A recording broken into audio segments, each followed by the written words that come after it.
Hola a todas y bienvenidas a Ni Cuentos ni Princesas, el podcast de Womens en el que vamos a hablar de la vida y de sus dramas sin filtros ni tapujos, porque ha llegado el momento de decir las cosas por su nombre, con total naturalidad. Juntas vamos a lograr el cambio, el presente ya es nuestro, así que construyamos nuestro propio futuro. Hoy vamos a abrir un melonazo de un tema que me parece súper interesante y del que hablamos poco, le prestamos poca atención, y es el sexo, lo que nos gusta, cómo conectar con nosotras mismas, con la pareja o parejas, la percepción que se tiene del sexo en la sociedad. Así que vamos a empezar ya con Sonia Encinas. Ella es sexóloga, feminista, docente, comunicadora y madre.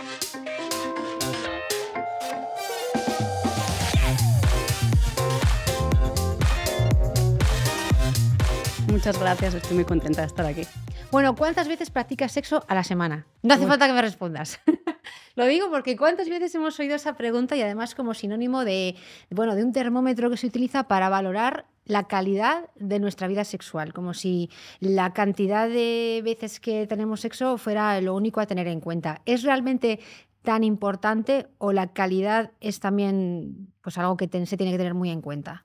Me encanta esta pregunta porque es que creo que es la definición, digamos que es la definición más precisa de lo que es nuestro trabajo. Al final, muchas veces en consulta nos encontramos con estos barómetros que no sé muy bien de dónde salen, porque cierto es que de repente regularmente aparecen encuestas que te dicen la mitad de las parejas europeas mantienen relaciones sexuales X veces a la semana. Y son medidas que no sé de dónde sacan, de ninguna parte, ¿no? Porque al final tú ves en consulta que hay personas que se preocupan porque tienen sexo una vez a la semana y otras que se preocupan porque tienen sexo una vez cada 3 meses. Exacto. Entonces, que en realidad no hay una manera de definir cuál es la salud sexual plena para una pareja, ¿no? Entonces, es algo que preocupa mucho.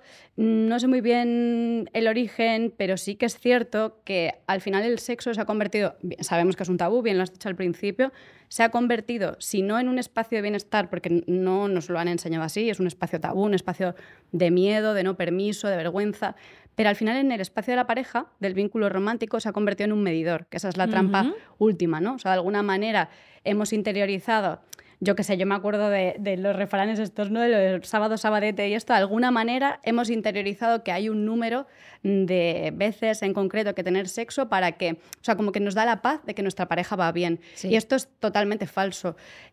Me decías, no sé si lo has preguntado como tal, ¿no? Pero sí que quiero rescatar eso porque al final es importante, para mí el sexo es muy importante en realidad, pero no solo en el espacio de una pareja, el sexo es importante para una misma, independientemente de cómo lo practiques y de cuánto lo practiques. Lo que pasa es que el papel que juega el sexo a día de hoy nada tiene que ver con la salud para ti ni con el placer para ti. Tiene que ver con una mirada externa de alguien que nos ha dicho que tiene que ocurrir cuantitativamente hablando, pero la calidad no aparece por ninguna parte, ¿no? Entonces hay que revertir mucha de esa mirada para que podamos encontrar ese bienestar desde primero nosotras mismas, ¿no? Y realmente es importante el sexo. Claro, entiendo que hacerle esta pregunta a una sexóloga tiene un poco de trampa, ¿no? Pero es verdad que le damos mucha importancia a tener sexo en la pareja, ¿no? Cuando también hay otras parejas que, parece, ¿no? Igual luego rascas y la cosa no funciona así, pero en apariencia no necesitan tanto el sexo. También hay personas que lo sienten así. Yo no entiendo el sexo en ningún caso como una necesidad. Ahora, como bien has dicho, ¿no? Para mí sí es un tema importante. Lo que pasa es que muchas veces pensamos que la trampa está pensamos sexo igual a coito. Y además generalmente decimos sexo igual a prácticas con penetración dentro de una pareja heterosexual. Pero es que sexo son muchas cosas. Sexo en realidad, si de algo debería ser sinónimo, es de placer y de disfrute. Más allá de eso sexo puede ser con una misma, con uno mismo. Sexo pueden ser prácticas muy distintas. Sexo puede ser, por supuesto, nada que ver con la penetración. Sexo puede ser incluso nada que ver con la desnudez. Incluso penetración, desnudez, todo eso puede ser maravilloso.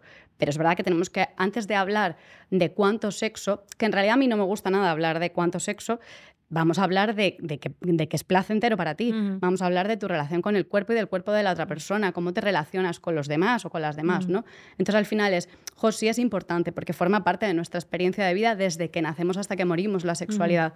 Y al final es una reconquista también. Para mí esa parte es importante también en la manera en la que nos relacionamos con nosotras, ¿no? En nuestra identidad. ¿Cómo me relaciono yo con estos espacios? Y a día de hoy, claro, decimos, es cierto que además en los últimos meses, últimos tiempos, vamos a decir, ¿no? Pero es verdad que en los últimos meses han salido varios artículos en esta línea que hablan de que hay un declive en lo que tiene que ver con cuantitativamente hablando con el sexo que se da en las relaciones de largo plazo, ¿no? Pero al final tú escuchas esta noticia y de primeras, en un mundo en el que el sexo es un tabú, enseguida vamos a pensar cantidad de sexo, tendríamos que tener X sexo a la semana, cuántas veces tengo que tener sexo para estar bien, cómo puedo revertir esto. Nos centramos como en el núcleo cuando el problema no es ese, es qué tipo de vida llevamos. Tenemos espacio realmente para el ocio, para el autocuidado, para el disfrute. O sea, como que el sexo se convierte rápidamente o en un tabú o en un tema de agobio o de dificultad o de medidor. Sí, una presión más a la que marcarle el tic y decir, bueno, vale, ya me he quedado tranquila esta semana. Claro, para mí el sexo es una consecuencia en realidad de un estilo de vida, de una relación con una misma. Ahí es donde tenemos que ir. Cuando hay gente que llega a consulta con esto, ¿es importante el sexo? Bueno, vamos a ver en qué contexto vives tú. Y vamos a ver qué es importante para ti, qué te hace disfrutar a ti en general. Que a veces digo lo de las croquetas, que siempre la gente que trabaja conmigo lo sabe muy bien, que soy doña croquetas, pero oye, ¿qué cosas te dan placer? Que a lo mejor te dan más placer unas croquetas o un café que el sexo que estás teniendo con tu pareja. Bueno, pues vamos a ir un poco atrás, porque a lo mejor conquistando tus espacios de placer, luego nos podemos relacionar con el sexo de otra manera. Bueno, me encanta porque es que acabamos de empezar a hablar y ya estamos empezando a derribar tabús. Primero, no hay un número concreto de veces que indiquen que tu vida sexual va bien o va mal. Esto no es así. Pero luego también, precisamente eso, que a veces cuando no hay sexo no tiene por qué ser una cuestión de un problema con tu pareja, sino que simplemente en tu día a día no hay espacio, porque también es un agobio llegar a casa agotado del trabajo, tener que estar con los niños, la cena, los deberes, las cosas del día siguiente y meterte a la cama, que lo único que quieres hacer es dormir y pensar, vaya, que todavía me falta echar un polvito, ¿no? Absolutamente. O sea, así no se puede. Y eso es lo que sobre todo vemos en consulta. Yo siempre lo digo, como derribar un poco también el mito de la terapia sexual o la terapia de pareja, porque la gente piensa que llegas porque tu pareja no te gusta, ¿no? O porque tienes un problema de pareja o porque tienes un problema sexual. Y de verdad, a la gente le sorprendería saber que en la mayoría de los casos no tiene tanto que ver con tu relación, vamos a hablar en este caso de pareja, ¿no? Que me preguntabas, sino con la forma que tienes de vivir, de cuál es tu estilo de vida y cuánto espacio tienes para ti en esa vida que te has creado, ¿no? Sobre todo viene de ahí. Vemos como la vida que llevamos, este caos de estrés diario, de tareas que nunca acaban, afecta nuestra vida sexual, pero luego también arrastramos todavía muchas connotaciones culturales, incluso religiosas, que nos lastran, que han impedido que tengamos libertad para explorar nuestro cuerpo sin mala conciencia, digamos, ¿no? Todavía esto nos pesa. ¿Cómo podemos desapegarnos de todo eso para disfrutar y reconocernos, redescubrirnos a través del sexo? Voy a decir dos cosas, la buena noticia y la mala. Vaya, voy a empezar por la mala. Algo malo. La mala noticia es que en realidad creo que no podemos quitarnos eso, ¿no? Al final tiene que ver con nuestra cultura y ya sea más practicante o menos, ¿no? Yo soy una persona cero religiosa en ese sentido, pero vengo de una cultura judeocristiana que ya nos ha enseñado una serie de... una mirada. Cuanto menos hemos aprendido, hemos heredado una mirada. La mala noticia es que nuestra generación esa mirada ya no se la va a quitar. La buena noticia es que a pesar de esa mirada sí que podemos hacer trabajo. Entonces, ¿qué pasa? Que muchas veces en consulta llegamos con la expectativa de que podemos, de que vamos a llegar y que alguien nos va a resetear el chip de lo sexual y entonces yo voy a salir de la consulta con la sexóloga en plan, ¡buah, venga, fuegote! Ya voy a tener sexo 2 veces a la semana, miércoles y sábado. De verdad, aunque lo digo un poco de broma, la gente llega con esa expectativa y nadie lo dice de primeras cuando yo pregunto expectativas, pero que luego lo llamo ficciones, ¿no? Pero esas ficciones están y antes o después del proceso salen y yo digo, ahí están las ficciones. No lo decimos al principio, pero venimos con esa idea porque pensamos que tener sexo miércoles y sábado nos va a arreglar nuestra vida, ¿no? Entonces al final es, claro que no, vamos a seguir siendo la misma persona, vamos a seguir teniendo una cultura que nos va a pesar en muchos casos, pero a pesar de ello, sí que podemos empezar a hacer ajustes porque cuando nos damos cuenta de cuáles son esas ideas y creencias que han estado limitando nuestra relación con la sexualidad, es tremendamente liberador. Claro que el chip va a aparecer, como en tantas otras cosas que nos limitan la relación con el placer en general, va a aparecer esa creencia de no deberías, voy a hablar en cuanto sobre todo a la mirada de las mujeres, ¿no? O eres una guarra o eres una frígida, porque nunca hay un punto medio para nosotras, ¿no? Entonces, esas van a aparecer. Pero lo bueno es que después de identificar esas creencias, de repente tú puedes crear lo que yo llamo el contradiscurso, ¿no? Es como, no, me merezco el placer, no, me merezco el sexo es un lugar de bienestar, el sexo debe ser un lugar de deseo y de disfrute. Cuando yo soy capaz de crear contradiscurso, o sea, hay más espacio para el placer y hay mucha liberación, pero no vamos a poder quitarnos el lastre de la cultura que tenemos. Por eso es un trabajo que a mí me gusta decir, aunque a veces suena mala noticia, para mí es buena, es un trabajo que vamos a tener que hacer de por vida, pero claro, oye, es un trabajo en realidad bastante guay. O sea, es un trabajo muy, muy gratificante para nuestra salud también y bienestar. ¿Y cómo afecta esa culpa a la relación sexual con nosotras mismas, pero también con nuestras parejas? Porque yo creo que ellos tienen menos lastre, ¿no?, que las mujeres en general. Y tienen como una relación más, no sé, más activas, igual son en general, en términos generales, ¿no? Desean más el sexo, pero también da la sensación de que tienen menos carga, pues, de culpabilidad y de herencia, como lo que decías tú, judeocristiana, que las mujeres. Entonces, ¿cómo afecta toda esa culpa que generalmente las mujeres cargamos para la relación con nosotras y con nuestras parejas también, que a veces no terminan de entender que, a ver, pero ¿qué te pasa? Mm. ¿No? La culpa tiene un papel fundamental, la verdad. Es uno de nuestros grandes lastres en todo, no en el sexo, sino en todo. La culpa y las mujeres es un gran temazo Total. de nuestro siglo. Pero fíjate que te voy a rescatar algo y voy a contar también algo un poco personal, ¿no?, de mi trabajo, que es que hasta mi maternidad, hasta hace más o menos 4 años, yo no trabajaba con hombres, porque no quería. Empecé en mi proyecto sexológico trabajando con parejas, con hombres en concreto, y me enfadaba tanto en las sesiones que dije, claramente no es mi lugar, ¿no? Entonces, a partir de ahí empecé a trabajar. Mis primeros 6 años fueron solo mujeres. ¿Y A por qué te partir enfadabas? Ahora te voy a contar, vas a saber por qué, por qué me enfadaba. Por esta parte que te voy a decir, ¿no?, que es como tenemos esa idea de que ellos no tienen la carga de la culpa, pero sí tienen una carga muy grande de lo sexual. Entonces, cuando yo me encontraba generalmente, y me sigo encontrando, aunque cada vez menos, a parejas en las que ellos llegan, sobre todo trabajo con parejas heterosexuales, aunque cada vez hay más parejas diversas, sobre todo al final son parejas hetero, que son las que cargan principalmente con la mirada, ¿no?, judeocristiana, con la culpa y todo esto, ¿no? En otros casos pues se va desmontando un poco más. Entonces, en este caso yo me encontraba mujeres que llegan, imagínate, falta de sexo que ambos están viviendo con malestar, pero ellas llegan haciéndose responsables del problema porque soy yo la que tiene menos deseo, y ellos llegan con malestar pensando que, oye, ¿qué pasa? Que yo necesito sexo, no lo estoy teniendo, algo va mal, esto lo tenemos que solucionar, pero el problema lo tienes tú, que no tienes deseo. Aquí, ¿cuál es la trampa? Primero, que asociamos que tener menos deseo es peor que tener más. Y una de las grandes revoluciones de este tiempo trabajando con hombres, que desde la maternidad empecé a acompañar parejas otra vez, es devolver que a veces, justo, ya no es porque sea mejor o peor, pero quien tiene más malestar es quien tiene ese deseo de más, ¿no?, ese excedente de deseo, porque no lo sabe de alguna manera gestionar. Y sin embargo, la cultura nos ha dicho que es una responsabilidad nuestra, porque como mujeres tenemos que satisfacer el deseo de ellos.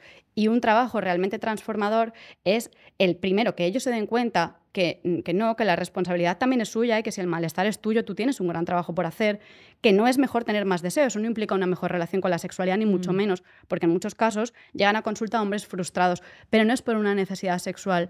Y para mí eso ha sido muy revelador, y trabajar con hombres que están dispuestos a romper esa barrera y que lo hacen, aunque sea un trabajo, como todo, a veces dificultoso, ¿no?, o que también genere malestares. Es muy interesante también y muy liberador romper esa barrera, porque el sexo no es una necesidad para nadie. El sexo es un deseo, el sexo es un espacio de disfrute, el sexo es algo que ocurre y que debería ser maravilloso, pero no necesitamos el sexo para vivir. Podríamos vivir toda una vida mejor o peor sin relaciones sexuales, por supuesto sin sexo compartido. Entonces, desde ese lugar es como, oye, es cierto, ellas se liberan muchas veces de la culpa. De hecho, antes, cuando trabajaba solo con mujeres, hay una parte que es muy común, que es, claro, nosotras que hemos cargado con toda la culpa, para nosotras es muy liberador entender esto. Sí. Es como, efectivamente, yo no tengo el problema por tener menos deseo. A mí mi pareja me gusta, a mí el sexo me gusta. No en todos los, vamos a hablar en general. Hay algunas que no les gusta porque no han encontrado la manera, ¿no? Pero imagínate, me gusta mi pareja, me gusta el sexo, pero oye, es que tengo una vida, lo que decías tú, que hace que cuando llegan las 10 de la noche estoy que me muero de cansancio. Entonces no nos encontramos. ¿El problema es mi pareja? ¿El problema es el sexo? No. El problema es el estilo de vida que llevo. Entonces es muy liberador darte cuenta de esto. Ahora, ¿qué pasa? Que cuando llego al espacio de la pareja, si mi pareja no lo entiende de la misma manera, chocamos contra un muro al final.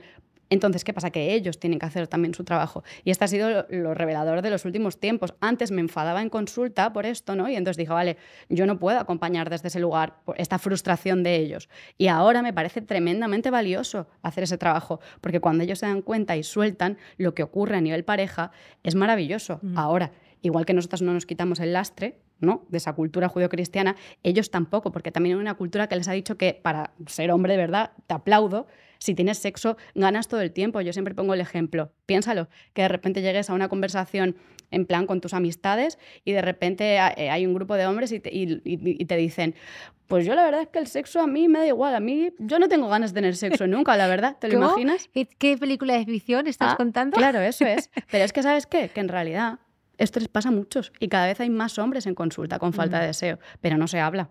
Ya. Porque es un tabú, porque también a ellos les supone un coste grande a nivel social. Entonces, jolín, estamos un poco en la misma batalla, solo que nos han dicho que en lugares encontrados. Es súper interesante todo lo que estás contando. Es que como que según vas hablando te haría un montón de preguntas y precisamente cuando hay ese choque en una relación de pareja en el que quizás ella no tiene tanto deseo, él tiene más deseo, ¿no? Y siempre lo que decías tú se ve un poco como desde es que necesito tener sexo. La mujer suele sentir esa responsabilidad, bueno, tendré que satisfacer, ¿no? Porque si él no quiero que se vaya con otra, pues tendré que darle yo de comer. O sea que tú lo que propones es que la mujer no tiene por qué asumir la responsabilidad de satisfacer ese deseo que su pareja tenga. O sea, que hay que encontrar pues, otras fórmulas en las que no necesariamente una mujer satisfaga al hombre cuando a ella no le apetece. Claro, eso es. Además, ya no es una cuestión de satisfacer el deseo, sino en realidad tiene que ver con la práctica, porque también es algo que sería interesante separar, ¿no? Por una parte, sentimos deseo y está bien, pero no siempre que sentimos deseo lo vamos a... no me sale ahora una palabra, ¿no?, para decirlo, pero no siempre lo vamos a cumplir. Yo a veces pongo muchas metáforas, soy doña metáforas también, y digo, imagínate, tú tienes hambre, ¿no? Y de repente estás aquí paseando por unas terrazas y está la gente comiéndose sus hamburguesas y de repente dices... qué bien huele a hamburguesa y te entra deseo porque tienes hambre y tú no vas por las mesas comiéndote las hamburguesas. ¿A que no? No vas, no coges a nadie su hamburguesa. Pues con el sexo tenemos un poco esa cosa de que cuando el deseo masculino aparece, ya sí o sí hay que satisfacerlo, porque si no, decías, se va a ir con otra, no me va a querer, tal. Esto es un tema que hay que desmontar urgentemente. Claro, es que no nos lo vamos a quitar en una generación, pero al menos hay que ponerle conciencia. Y también diré algo que para mí es importante y también he aprendido en estos años, que es que... para los hombres, muchos reniegan de esto, ¿vale? Pero cuando llegan a consulta, los que llegan a consulta y trabajan conmigo, que generalmente he sido una persona que ha tenido una mirada muy feminizada, ¿no? Como trabajo con muchas mujeres, sí que se dan cuenta y es real, pero para los hombres el sexo también se ha convertido en un lugar de permiso para el afecto, cuando en realidad históricamente a los hombres no se les ha dado permiso para, joder, tío, necesito un abrazo, ¿no? Esto poco a poco empieza a cambiar, pero no hay un permiso, una validación para ser sensible, para expresar una necesidad emocional, no lo hay. Y el sexo es el lugar en el que nos encontramos en el afecto. Nosotras sí hemos tenido, y de hecho se nos ha aplaudido, la expresión del afecto, el cuidado, la ternura. A ellos no. Y el sexo es ese lugar de encuentro que debería ser también pues emoción, cuidado, ¿no? Que me gusta a mí decir sexo afectivo, ¿no? Como en mi libro. Pero ellos no lo han visto desde ese lugar, lo que no quiere decir que no lo necesiten, son humanos, oye, ¿no? Entonces esto necesitamos también mirarlo desde ese lugar, pero bueno, no es fácil. Hablemos de masturbación. Tradicionalmente también se ha pues reconocido y visibilizado, se ha normalizado más la masturbación masculina que la femenina. Bueno, ahora afortunadamente ya incluso desde los 90 hay series que hablan abiertamente de la masturbación femenina, ¿no?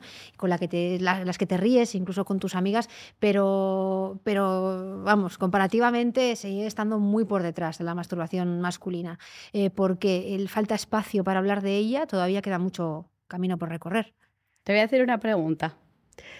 Cuando tú quedas con tus amigas para cenar, imagínate, a lo largo de los años, ¿no? Quedamos con amigas, estamos en grupo, ¿y qué sabes más? ¿Sobre sus parejas sexuales, las parejas sexuales que han tenido a lo largo de la vida, o sobre sus prácticas masturbatorias? Claramente sobre sus parejas. Digo muchas veces, joder, es que es fuerte, pero sé hasta... voy a decir medio de broma, ¿no? Sé hasta la talla de calzoncillos que utiliza, la marca que utiliza la persona con la que ha tenido sexo anoche, pero no sé si te masturbas con la cachofa de la ducha, con el Satisfyer, con la mano, no lo sé. En realidad no tenemos esas conversaciones y si yo no las tengo, voy a ponerme un poco como medias. Digo, si yo no las tengo, que soy una persona que me dedico a esto y perfectamente se podría generar un espacio abierto para hablar de estos temas de la masturbación, no me puedo imaginar a personas para las que el sexo realmente sí es un tabú, ¿no? Entonces, es cultural, en realidad. Ahora, ¿eso quiere decir que todas las mujeres se masturban y que en realidad todas lo hacemos satisfactoriamente, pero no lo contamos? Bueno, pues no, hay de todo. Claro, es que la cultura, si no hay referentes, si no hablamos de esto, encima me han dicho que en algún momento de nuestra vida, por lo menos hasta la generación adulta de ahora, hemos en algún momento interiorizado que masturbarse no está bien, que es una cosa de segundas y que por supuesto cuando tienes pareja ya no lo haces porque ya el sexo de verdad, que es el compartido, pues eso ya debería cubrir tus ganas de sexo, que eso es un gran error. Entonces, ¿qué pasa? Pues que al final es fácil que no hayamos desarrollado esa relación con nosotras, que de hecho pasa, yo lo veo mucho en consulta, aunque también depende mucho de las compañeras, pero yo trabajo mucho esa dificultad para tener orgasmo, ¿no? El no haber tenido orgasmo nunca en la vida. Entonces, claro, es que si no nos han dado el permiso, no lo hablamos, no hay referentes, encima en algún momento nos dijeron que estaba mal, vale, hay muchas series y se ríen, está el Satisfyer, que ahora todas nos lo queremos comprar, pero algunas ni siquiera saben cómo usarlo, ni lo han sacado de su caja, pues bueno, hay de todo. La mayoría de mujeres se masturba, yo diría que sí, según las encuestas sí, pero necesitamos mucha más libertad con respecto a ¿Y qué esto. consecuencias tiene el que no haya precisamente más libertad y más normalización acerca de la masturbación femenina? Yo voy a decir, hay muchas, va a depender también mucho de cada persona, ¿no? Esto ya es un tema más individual, pero de una manera más general que sí que pueda decir, y sobre todo que tiene que ver con el enfoque que yo luego tengo en las consultas, es que, claro, yo entiendo que para poder tener, o al menos es mi enfoque, para poder vivir un sexo pleno compartido, primero una debe tenerlo consigo misma. No es aplicable 100% porque puedes decir, oye, yo nunca, por ejemplo, nunca me he masturbado y disfruto mucho del sexo. Bueno, es posible, pero generalmente necesitamos saber qué nos gusta a nosotras, entender y conocer nuestro mapa de placer para luego poder guiar a otra persona en esto, ¿no? Entonces, cuando no tenemos un espacio, imagínate, es que es el pack completo. No tengo un espacio de autocuidado, ¿no? Que es la base de todo. Yo no tengo espacio para el disfrute, no tengo ratos conmigo misma en mi semana, para irme al cine sola, tomarme un café rico, un día para mí, ¿no? A solas, para disfrutar. Luego, como no tengo espacio para mí, el espacio que tengo realmente de ese autocuidado grande, un espacio podría ser el autoplacer, con mirada erótica, es decir, por ejemplo, la masturbación, pues claro, tampoco voy a tener mucho. Entonces, ¿en qué momento pienso que si no tengo autocuidado, no tengo autoplacer, el placer compartido sí debe estar? Es que no se sostiene por ninguna parte. Claro. Entonces necesitamos saber qué nos gusta, necesitamos saber tocar donde nos gusta, de la manera que nos gusta, porque la otra persona no tiene telepatía, no lo va a saber por arte de magia, por mucho que en el caso hetero, les hayan dicho que sí, que ellos saben, que ellos tocan y todos te dicen, ya cada vez menos voy a decirlo un poco desde el estereotipo, ¿no? Pero conmigo nunca ninguna mujer ha fingido, a ellos les han dicho el mito del hombre experto y luego no es verdad.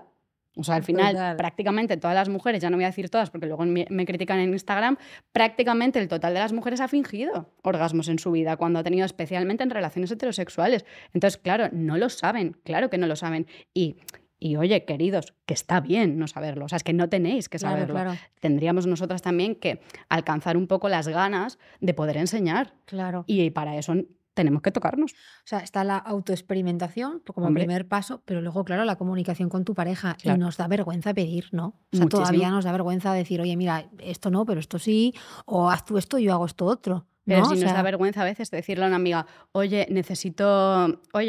imagínate, pleno posparto, oye, no tengo momento ni para lavarme el pelo, ¿puedes venir a mi casa y hacerme una tortilla francesa? Nos da vergüenza pedir en general, porque se supone, a nosotros ya nos han dicho mito de la superwoman, tú tienes que poder con todo. Entonces, ¿pedir qué? Tú estás para dar sin parar. Entonces, claro que esto es cultural. Pues ya en el sexo, que encima es un tabú y nos dijeron que para nosotras no era y que éramos unas guarras y pedíamos y tal, pues claro, no sabemos, pero tenemos derecho y merecemos y necesitamos aprender a pedir. Pero para eso primero tenemos que saber qué queremos. Que luego a veces preguntas a las mujeres y ni siquiera saben decirte qué desean. ¿Y tú en esto notas mucha diferencia entre las distintas generaciones de mujeres? Las que estamos en los 40, los 30, los 20, incluso jovencitas ya por debajo de los 18 que están teniendo ya sexo y que quizá vengan con otra mentalidad, ¿o no? Te voy a ser sincera, yo tengo mucho sesgo. No te puedo responder, porque al final la media de mujeres con las que trabajo está en torno a entre los 35 y los 45 está la mayor parte de mi público. Entonces, incluso diría entre los 30 y los 45 sobre todo. Entonces, ahí no hay mucha diferencia entre nosotros. Luego es verdad que he trabajado con mujeres de 50, 55, 60, que a lo mejor ya a partir de los 60 hay una diferencia, ¿no?, generacional importante. Pero en los otros casos... No, a lo mejor mujeres más jóvenes todavía sabemos que esto... Identificamos que hay un tabú y también identificamos que lo podemos deconstruir, pero la herencia cultural está, y aunque nosotras hablamos más con nuestras amigas de sexo de lo que a lo mejor hablaban nuestras madres, ya no te cuento de nuestras abuelas que no hablaban de esto, sigue estando en la práctica, ese tabú. Para mí una de las preguntas clave es la que te he dicho. ¿Sabes más de las parejas sexuales de tus amigas o de sus prácticas masturbatorias? Bueno, pues eso ya quiere decir que todavía hay temas que son bastante tabú. Hombre, es cierto que comparándonos con nuestras abuelas, incluso nuestras madres, ¿no? En ese sentido tenemos más libertad para tener sexo. Está más normalizado el hecho de que una mujer, y por supuesto los hombres también, ¿no? Pues tengan varias parejas a lo largo de su vida, que tengas, siendo soltera, una vida sexual activa. Pero todavía hay, bueno, pues lo que comentábamos antes, ¿no? Cierto lastre, ¿no? El de una mujer que tenga una vida sexual muy activa o que nos dé vergüenza pedir. También hay una diferencia en cuanto a la consideración que se hace de esa mujer con respecto a la que se podría hacer de un hombre en igualdad de condiciones, ¿no? Una mujer con una vida sexual muy activa recibe ciertos calificativos que un hombre no. Al contrario, al hombre hasta se le vanagloria, ¿no? Claro. Y esto, por muy liberadas que empecemos a estar o que nos sintamos o que avancemos hacia la liberalización, todavía esto pesa. También hay, por coger otra de las grandes trampas, también te diría que es bastante subjetivo qué es una vida sexual muy activa, ¿no? Ya a veces también pongo la trampa de, si yo te dijese que soy una mujer, que estoy muy satisfecha sexualmente, por ejemplo, ¿no? ¿Qué pensarías? Si yo te digo, estoy súper satisfecha sexualmente. Pues pensaría que tienes relaciones con hombres o mujeres, pero que al menos en las relaciones que tengas te satisfacen. Vale, que bueno, ya es un punto avanzado, ¿no? Pero generalmente pensamos que eso quiere decir que tengo mucho sexo, otra vez la parte cuantitativa, ¿no? Y que eso es lo que realmente lo que me va a dar la satisfacción es que tengo mucha cantidad, ¿no? Sí. Pero en realidad yo puedo decir que para mí satisfacción sexual quiere decir que vivo el sexo sin culpa y con placer. Me da igual si el sexo que tengo es una vez al mes, si me masturbo los sábados, pero luego tengo sexo compartido cada 2 semanas. En realidad esa parte cuantitativa es lo de menos, ¿no? Entonces esa parte es necesario, ¿no? Como que una mujer muy activa, bueno, habría que ver qué significa. Hay una diferencia grande en esa parte generacional, sí que estamos más liberadas, tenemos como más permiso para hablar de ello, pero también tenemos otras herencias, nosotras, las generaciones actuales, también culturales, pero también digo muchas veces que estamos en un punto interesante, porque aunque es incómodo reconocer esto, realmente ese espacio para poder explorar la sexualidad de una manera más liberada es muy, vamos a decir, moderno, entre comillas. Pensemos que un poco el modelo de relación del que venimos es que fue antes de ayer que las mujeres se casaban y estaba muy claro cuál era su función en casa, ¿no? Porque muchas veces me dicen, la gente me dice, ¿pero qué pasa, Sonia? Que las parejas hoy ya no tienen sexo.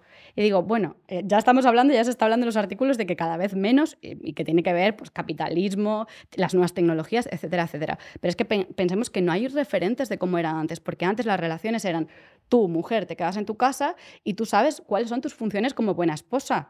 Hace 50 años, medio siglo prácticamente, ¿no? Que se educaba a las mujeres así. Para ser buena esposa, tú llegas, quítate los rulos, esto era de la sección femenina, quítate los rulos, que te vea bien guapa y tú le pones la cena y luego, por supuesto, si tiene deseo, pues se lo tienes que satisfacer, porque era tu función. Claro. Pero a día de hoy, claro, con los movimientos feministas y con la revolución de los 60, esto ya no tiene cabida. Entonces, ahora estamos viviendo un modelo muy reciente, que es, las mujeres han dicho que yo tengo que yo te tengo que hacer la cena, que yo te tengo que planchar que todavía sigue funcionando este modelo, pero cada vez más las generaciones lo vamos rompiendo. Entonces no sabemos encontrarnos, porque a ellos les dijeron que tenían que ocupar un lugar, el del dador de placer todopoderoso que siempre tiene deseo de tener sexo, no digas que no, porque entonces no eres un hombre de verdad, y en nuestro caso la mujer que siempre está disponible, la mujer siempre cuidadora. Entonces hemos roto esos roles a día de hoy y todavía estamos un poco intentando encontrarnos en todo. En el sexo también. Entonces necesitamos ese permiso para poder explorar y para poder romper los mandatos de los que hemos sido herederas, ¿no? Y también herederos.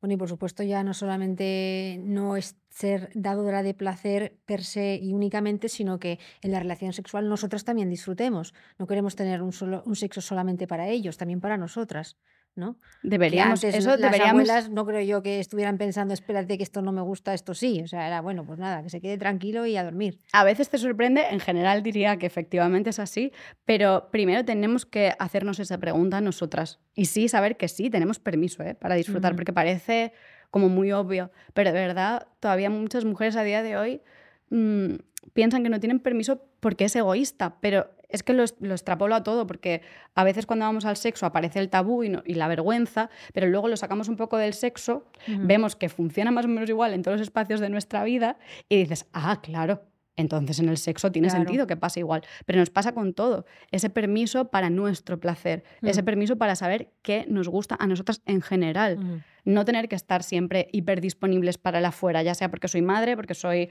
hija, porque soy hermana, amiga, trabajadora, no sé qué. Bueno, pues un espacio para mí, conmigo. ¿Y cómo ha afectado todo esto al tipo de relaciones sexuales que tenemos? El hecho de que haya estado el sexo durante tantas generaciones enfocado al placer masculino. El hecho de que quizás pues, lo que a las mujeres nos gusta, nos satisface más, nos haya tenido tan en cuenta, incluso se haya considerado negativo hacia la mujer, el hecho de que una mujer se masturbara, por ejemplo, durante una relación sexual. Es decir, está súper centrado en el coito, ¿no? Nos hemos perdido mucho por todo esto. Claro, justo te iba a decir que la consecuencia directa, la más general, es el coitocentrismo. Esa es la mayor, que es, un ejemplo claro es mujeres que llegan a consulta pensando que tienen un problema sexual porque ellas no tienen orgasmos cuando tienen sexo compartido y sin embargo sí que lo tienen cuando se masturban. Y piensan de verdad que tienen un problema fisiológico o que algo no están haciendo bien. Y muchas veces es como, querida, no estás haciendo nada mal. Lo que realmente está mal es el sexo que estáis compartiendo, que no tiene que ver con lo que necesitas tú, porque muchas mujeres creen que sí o sí tienen que disfrutar de la penetración. Es lo que nos han dicho, eso es la consecuencia. Como el enfoque ha sido esa mirada androcentrista y con la penetración en el centro, esa mirada coitocentrista, todo lo que no es coito parece como que es, bueno, de hecho, los preliminares, ¿no? Ese famoso mito de los preliminares. Nosotras pensamos que justo, vaya, qué casualidad, lo que nos gusta a nosotras, que generalmente tiene que ver con la estimulación externa, con el clítoris, eso es preliminar de otra cosa que es el sexo de verdad. Eso tiene, claro, la consecuencia coitocentrista, ¿cuál es? La siguiente, pues que al final nosotras no disfrutamos generalmente de las relaciones compartidas cuando tienen ese enfoque. Cuando empezamos a desmontar esto, oye, es que el sexo realmente es maravilloso cuando te quitas el guión. Claro. Porque, ¿qué pasa? Que un orgasmo es menos válido si es con la mano o con el satisfier mientras estás haciendo otras cosas o con sexo oral, es menos válido que el orgasmo que tienes con la penetración. ¿Qué pasa? ¿Que es como una varita mágica que de repente se mete y te salen mariposas? Pues no, de verdad, el orgasmo en sí es el mismo. Claro. Y hay orgasmos más intensos o menos y no tiene que ver con el tipo de práctica, porque una práctica puede ser muy distinta un día que otro. Tiene que ver con lo que te gusta a ti. Y el clítoris, ese órgano que desafía el patriarcado, ¿no? Que te dice, mira, va a ser que con lo que tienes ahí no me basta, ¿no? Cuando precisamente, pues, bueno, pues culturalmente se ha asociado a que el hombre es el que es suficiente para que la mujer disfrute. Bueno, el clítoris tiene el lugar que merece en nuestra vida, en nuestro discurso, en nuestro sexo. Yo quiero pensar que a día de hoy más. Lo que pasa es que luego veo estos vídeos que salen de YouTube, que de repente va una profesional por la calle preguntando a la gente, ¿sabes dónde está el clítoris? Y no sé si hay un vídeo en internet, ¿no? de una compañera que va haciendo esto, no recuerdo, y de repente dicen, pues está en, imagínate, pues yo qué sé, está en Europa Central, ¿qué? O sea, es como, bueno, quiero pensar que generalmente sí, esto ha cambiado, pero hace falta espabilar un poco. Pero sí es verdad que ya al menos es mucho más generalizado que sabemos que el clítoris existe y que es el centro del placer de la mayoría de las mujeres. Entonces es un órgano que no puede pasar desapercibido, que existe por y para nuestro placer. Pero de nuevo creo que tengo sesgo, claro, para mí ya es como imposible pensar que alguien no sepa dónde está el clítoris o que no sepa qué es el clítoris. Pero bueno, sí hay gente que todavía no lo sabe. Por eso la educación sexual es fundamental y es gran parte también de nuestra labor como sexólogas. Pero luego más allá de eso, oye, que igual que te dicen dónde está el pulmón o dónde está el codo, pues dónde está el clítoris, pues también hay que meterlo. Que esto, claro. Oye, que es más, no sé si es más importante incluso.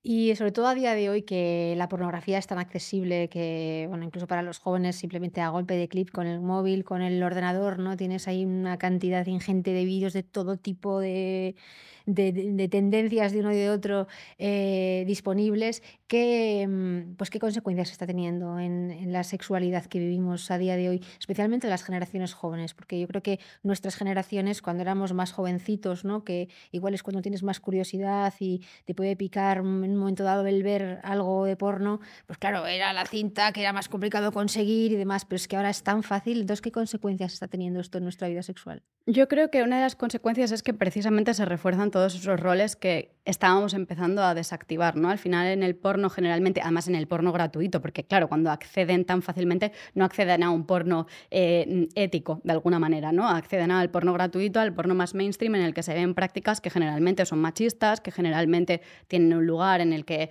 la mujer está en un segundo lugar, en el que hay prácticas que pueden ser violentas. Entonces al final se genera de nuevo unas ficciones que no aplican en la vida real, que yo creo que nuestras generaciones adultas actuales, precisamente porque no teníamos ese acceso a la pornografía y que cuando se daba el acceso, vamos a decir, espontáneo, en plan, en la tele a las 12 de la noche que te lo encontrabas, era una cosa muy puntual. Y no es como ahora, que hay muchísimo tipo de porno, un acceso súper fácil a ese porno y ningún tipo de filtro a ello, ¿no?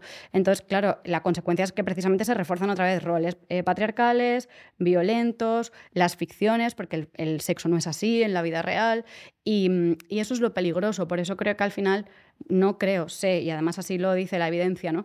Necesitamos una educación sexual que aborde todo esto, porque prohibir el acceso al porno es muy difícil, ya lo estamos viendo, no es algo sencillo, ¿no?, de hacer. Es más fácil que podamos impartir una educación sexual que enseñe a la juventud que el sexo no es eso, y es que realmente el sexo no es eso. El sexo siempre debería ser sinónimo de deseo y de placer. Y eso es una ficción que te están contando y que al final influye en las fantasías que tú te montas y condiciona también tu manera de excitarte, lo que tú deseas, lo que a ti te pone. Entonces, sí, puede tener unas consecuencias que son muy limitantes cuando accedes a ello a edades muy tempranas, que es lo que está pasando ahora.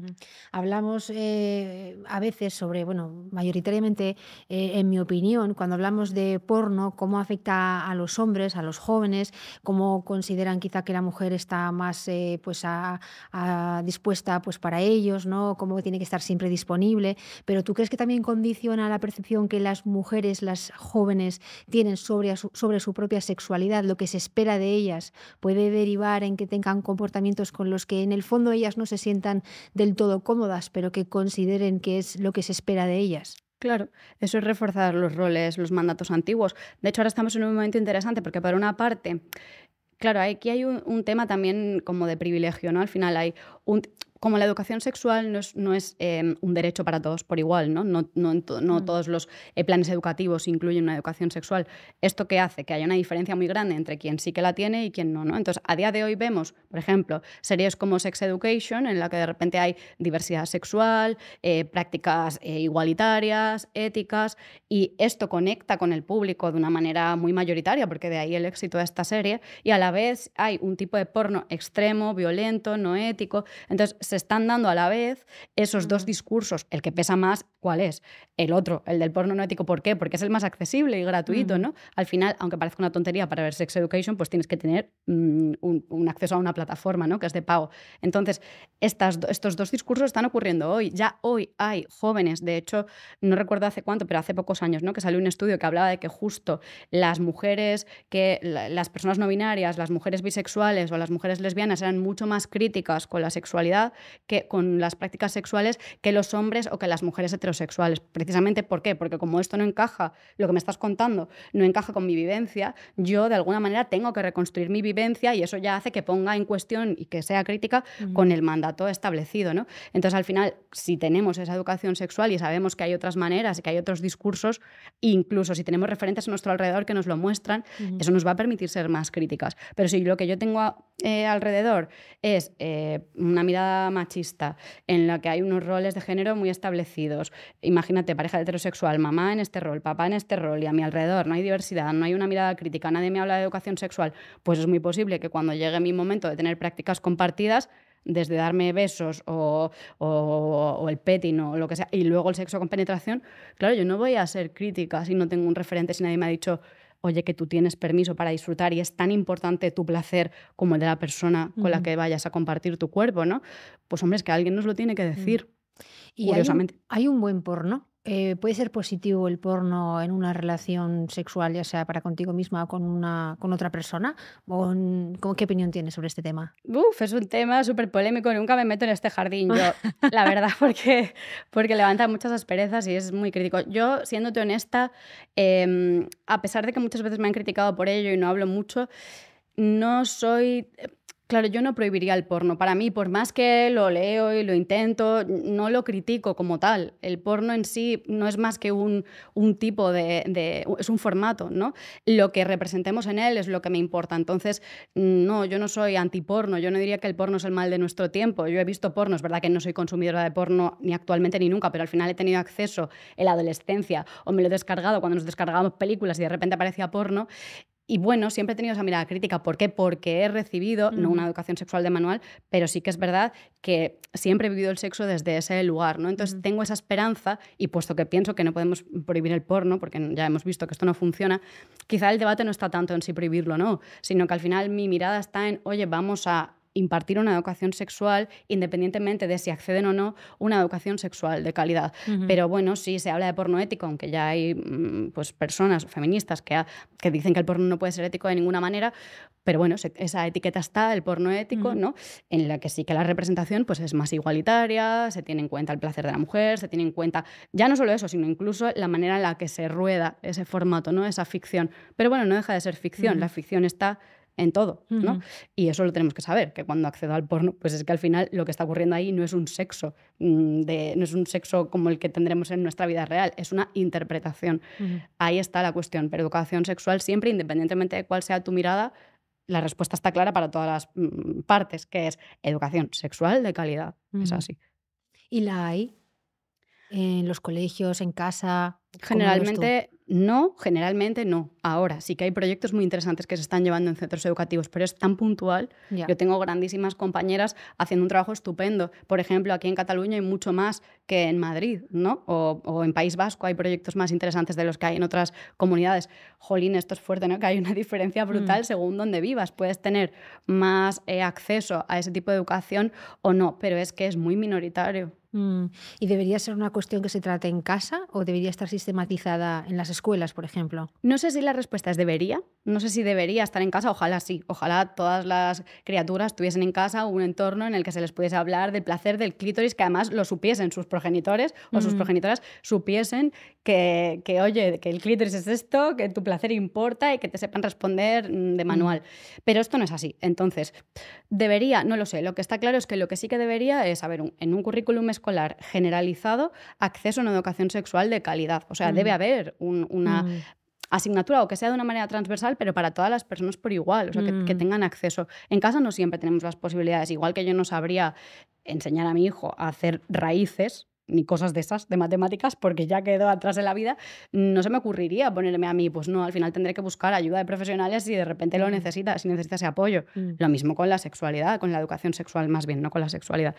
Necesitamos que haya profesionales que hablen de esto. Supongo que lo bueno estaría un poco en el equilibrio, ¿no? Que hubiera una información profesional hacia los jóvenes, pero claro, también como padres, pues tú quieres transmitir a tu hijo, a tu hija, lo que consideras positivo, lo que consideras mejor, la manera mejor de cuidarse y bueno, ahí cada uno pues tiene sus consideraciones, ¿no?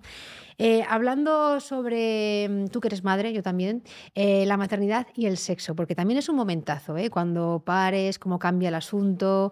En tu experiencia, en todos los años que llevas en consulta, ¿cómo afecta la maternidad al sexo? Lo que más he visto en los últimos años, bueno, después de mi maternidad, cuando volví a retomar el tema de las consultas, justo, pues se dio que como yo estaba en ese momento, a lo que se hace, o sea, la gente se acercaba a mí o las mujeres se acercaban a mí en esa etapa, ¿no? Y empecé a acompañar mucho este tipo de situaciones, ¿no? De mujer o pareja en posparto, no inmediato, pero ponle a lo mejor 6, 8 meses, 10 meses, ¿no? De posparto, que de repente era el sexo es un problema, no estamos teniendo sexo, qué miedo, algo está pasando, ¿no? Como esta cosa catastrofista, porque de nuevo, como no se habla...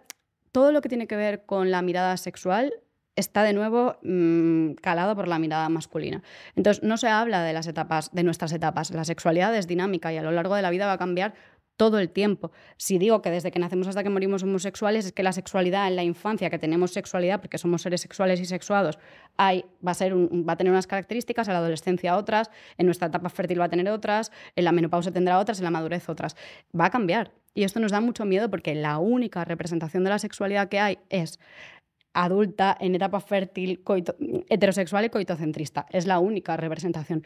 Entonces, ¿qué pasa? Que cuando llega el momento de posparto, que es una etapa importantísima de nuestra sexualidad, y cambian las cosas, porque no tiene nada que ver con ese guión en el que a los 40 días de posparto tú ya, como si no hubiese pasado nada, entonces tú ya puedes tener sexo con penetración y tu matrona con mala suerte te habla ya de los métodos anticonceptivos, que es lo general. Porque voy a decir, con suerte tu matrona te habla, no, con mala suerte tu matrona te va a decir, bueno, pues a partir de ahora preservativo, DIU, bla, bla, bla, bla, bla, bla. Y tú te quedas con poker face total de que me estás contando si yo todavía no me puedo ni mirar la vulva, no me puedo mirar lo que ha pasado.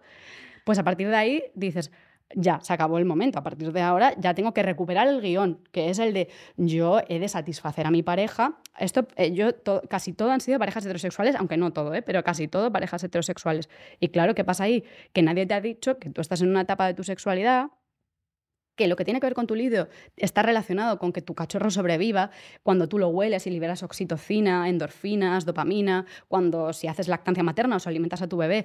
Todo esto tiene que ver con tu sexualidad también. De hecho, tu sexualidad, que sea saludable, es importante para ese vínculo. Pero como eso no tiene al hombre en el centro, a veces es un poco como rollo...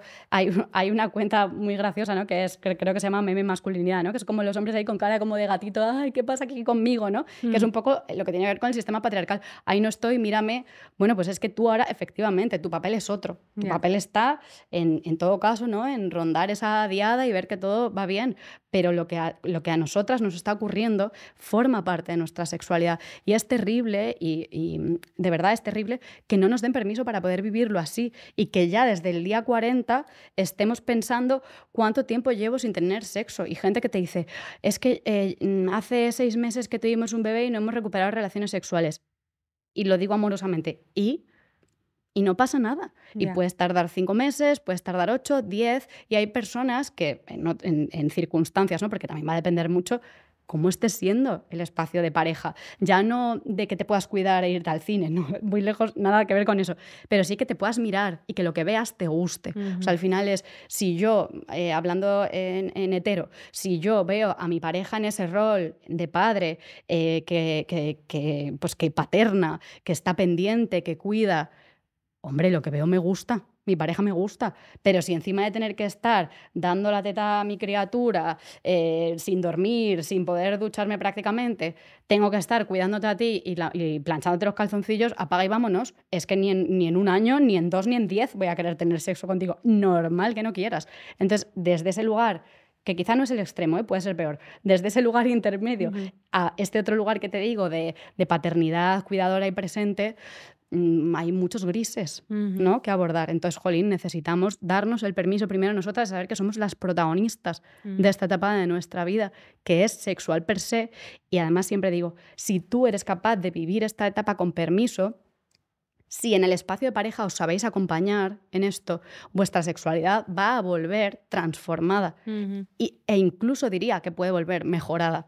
Incluso aunque antes fuese maravillosa, se transformará y puede ser todavía más maravillosa, lo aseguro. Pero necesitamos ese permiso y no vivirlo con tanto miedo, que eso es lo que pasa, que como, recuperando el inicio, ¿no? de la entrevista, como a mí me han dicho que el sexo valida mi relación, va pasando lo que yo digo, el contador a cero, se pone en el día 40 y a partir de ahora va sumando. 1 semana, 2 semanas, 10 semanas, 20 semanas, ya llevamos 6 meses, 8, y entonces esto empieza a pesar. Y en vez de estar viviendo tranquilamente y diciendo, ¡buah, mi cuerpo, qué increíble! La leche, mis brazos, mi piel, que pueden con esto, el placer que da estar con mi criatura, oler a mi criatura, en vez de estar viviéndolo con total permiso y decir, ¡buah, soy una diosa!, estamos como, ¡ay, no sé, debería!, la culpa, ¿no? Entonces ahí está el tema. Qué interesante todo lo que estamos hablando, porque es que el sexo abarca tantas cosas y me parece que ya tenemos el clítoris controlado, que ya la mujer puede tener relaciones con hombres, con muchos hombres, varios hombres o mujeres, y está todo bien, pero luego hay tantos detalles como es, por ejemplo, el concederte ese espacio en la maternidad y otras muchas cosas que hemos hablado, que todavía es necesario que abordemos, que normalicemos, que visibilicemos para que podamos disfrutar del sexo sin culpas, lo que dices tú, y habrá momentos en los que tengamos más relaciones, otros menos, y todo está bien. Vamos a ir terminando, pero me gustaría hacerte una última pregunta, porque con estos podcasts lo que queremos hacer es ofrecer a las mujeres que nos están escuchando herramientas pues, para que tomen las riendas de su propia vida, y me gustaría que tú me contaras cómo sientes que estás ayudando a las mujeres a empoderarse a través de la sexología. Qué pregunta, ¿eh? Voy a ser más humilde porque me da miedo decir eso. No, hombre, no, que no. Voy a Tú decir dilo, que estamos aquí en confianza. más que Es muy ayudar, importante el trabajo que haces. yo diría que desde luego le acompaño con mucha ternura y mucho amor, ¿no? Al final, algo que caracteriza mi trabajo, o me gusta pensar que es así, es que rompe las culpas, ¿no? Y da mucho permiso. Al final creo que esto es lo importante también para recuperar nuestro espacio erótico, darnos permiso para todo, darnos permiso tanto para buscar lo que nos da placer como para permitirnos la duda o el miedo o para identificar la cultura que hemos recibido cuando es limitante. Entonces al final es fuera culpas, mucho permiso, espacio para poder hablar de ello y yo te acompaño, ¿no? En el camino de esto. Y para añadir una cosa, recuperando un poco la pregunta anterior, diré que el sexo no está en el clítoris tampoco. El clítoris es maravilloso, oye, qué reina tenemos ahí abajo, pero el sexo no está ahí, el sexo está en toda nuestra piel, es nuestro órgano más grande, nuestro órgano sexual más grande es la piel, entonces ahí es donde tenemos que ir. Y si el clítoris, voy a decir clítoris como símbolo de lo que es justo el núcleo de la culpa, ¿no? Que son los genitales, si ahí todavía me da miedo, vergüenza, tabú, oye, a lo mejor puedo empezar por otros lugares a entender mi erótica, ¿no? Entonces eso es permiso para la parte más luminosa y la parte más oscura, fuera culpas y mucha autoexploración también. Qué bueno, muchísimas gracias, Sonia. Ha sido un auténtico placer tenerte aquí. A vosotras. Y gracias porque veo que realizas tu trabajo con tanto mimo, con tanto cariño, con tanto amor, especialmente en este tema. Creo que es muy importante. Gracias. Qué placer. Y a vosotras, muchas gracias por acompañarnos hoy.